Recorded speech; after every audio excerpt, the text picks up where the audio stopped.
Hi mother, hi father. Happy anniversary. Naman, impilit na ako ni KL eh. Hindi ko kabalo kung ano ako ni Hambal, pero syempre, thank you sa tanan-tanan. Labi na gid sa pag-attender man sa duwa nyo kaapo, mga pasaway. So, mula siguro na soon na makitain na matada. Kabay pa magtinggob naman ta labi na gid kay dala pa kay duwa ka bata kay Maria. Kaloy-an makatinggob naman tada. Kag syempre hindi lang ako magpasalamat. Dapat ka mo man kay nag-amot ko bala, di ba kay? Pati Wala na enjoy sa inyong anniversary kag more pa nga maabot ng anniversary. Salamat. God bless. Happy anniversary, Mapa. I just want to take this chance to say thank you. Salamat sa tanan yung sakripisyo para sa amon, for just being there. Every time kinalano namon kamo. We will never be here kung sa diin man kami subong without those every single moment nga sakripisyo ninyo sa amon. Nagipili nyo ang kinalanon namon over sa inyong kinalanon. We are so blessed nga kamo ang amon nga ginikanan. I wish and I pray for your good health, for your happiness, and most of all, your contentment.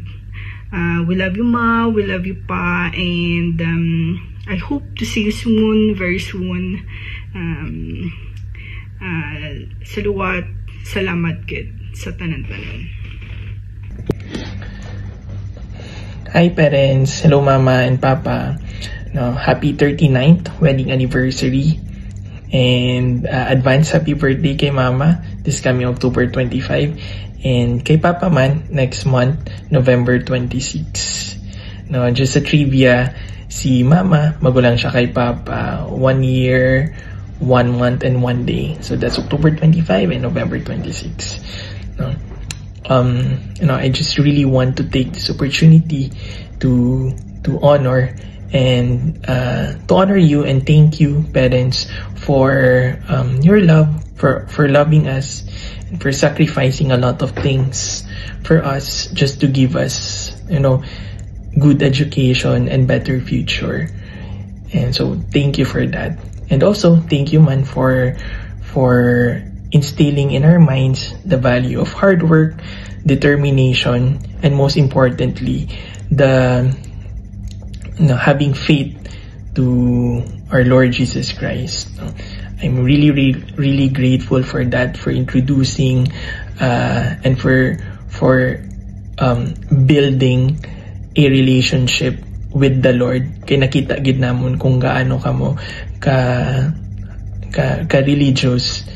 I always remember nga during Sunday, we really need to go to Mass, and the only time nga hindi kami makakadto, na hindi kami allowed to go to Sunday Mass if may sakit kami. So even until now, nakita namon ang value gid sang having a good relationship with the Lord, because no matter what, maskin ano pa kabudlay isang pangabuhi, for as long as you have Christ, for as long as you have Jesus Christ, everything will be smooth.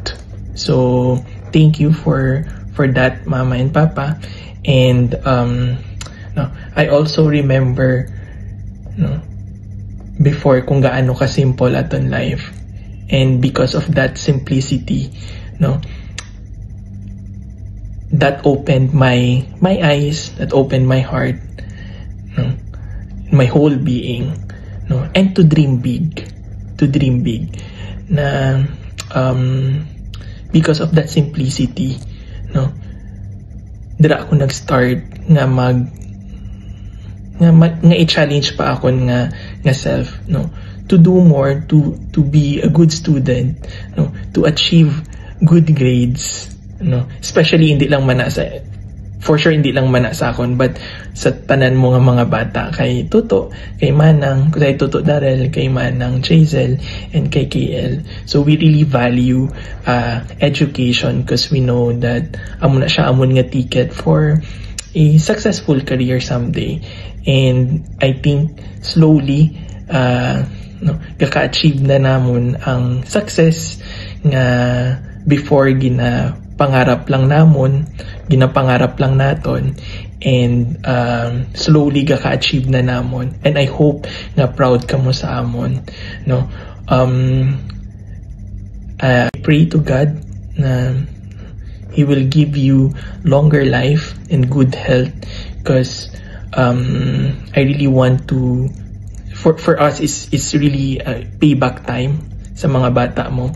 So we really want you to experience, seeing the world, experiencing other culture, traveling to other places, because you really deserve it, with all your goodness, hindi lang sa amon, but for those people surrounding you, you're always a blessing for all of us. So thank you for your life, and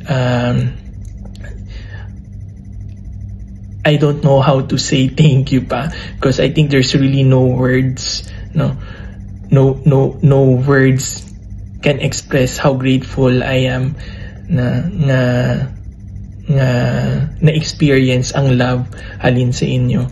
So Mama and Papa, know that we are always here for you, no matter what. We always got your back, always and forever. So enjoy your day, enjoy your day, and know that I'm always praying for you, especially for your good health, ano pa ba? So just really want to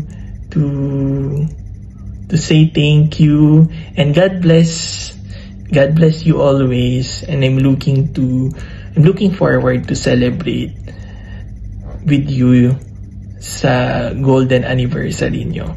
So thank you so much, enjoy your day, and also for everyone man nga nagkadto subong, thank you for coming, and thank you for celebrating this wonderful and momentous event sa life ni Mama kag ni Papa.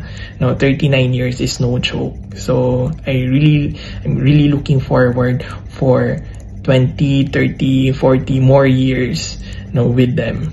So God bless everyone, and see you all this December. Bye.